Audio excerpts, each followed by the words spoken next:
nandito na kami sa loob ng restaurant. So, hindi pa masyadong ready yung food nila.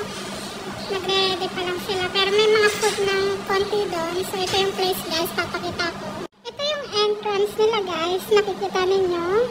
Rich more on flowers and plants sila. So, ito yung flowers. Bale, itong flowers guys is real flowers siya. Totoo siyang bulaklak. So, nakikita ninyo. Ang ganda ng flowers, oh. Tapos yung jowa ko, binigyan niya ako ng coffee. Yeah, thank you, baby. So, ito yung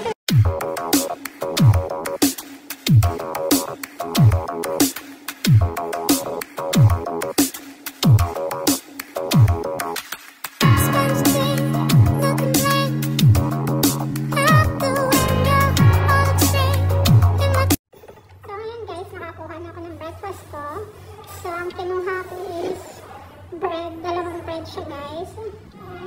Kukuha pa ako ng what do you call this one? It's kuka. It's same like a cupcake. Yes, this one cake. And the name is cake, here is big kuka. This was the name is banana. Banana? Ano? No? Sugar. Only? I haven't seen. What do you think? Nah. Sugar light?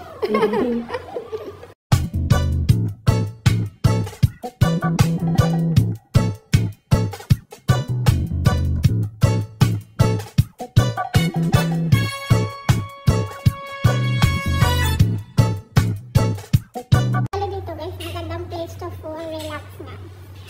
For chill lang tayo guys.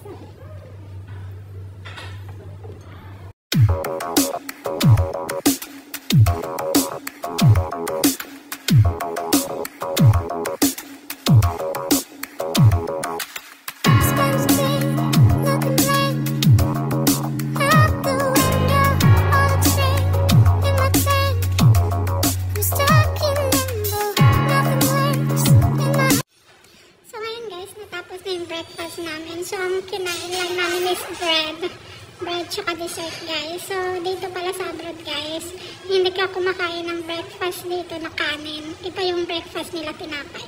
So, kape tayo guys. Ito lang ginagawa namin guys pag nababoring kami sa bahay. Lumalabas lang kami, pumupunta kami sa mga coffee shop, mag-chill lang, drink lang ng coffee, gaya ng buhay guys. So, relax lang guys, pero stress ako ngayon guys kasi nirenew namin yung upa namin sa bahay at ang mahal niya guys, sobra 6,000 dollars siya. So, ewan ko sa Philippine pesos yun, pero mahal siya, pero nandoon na lahat. Bayad na yung kuryente, tubig, internet, Netflix, nandun na lahat. Fix na yung price niya. So, nag-ano nga kami. Ang mahal kasi ng upa guys, sobrang mahal. Alam mo lahat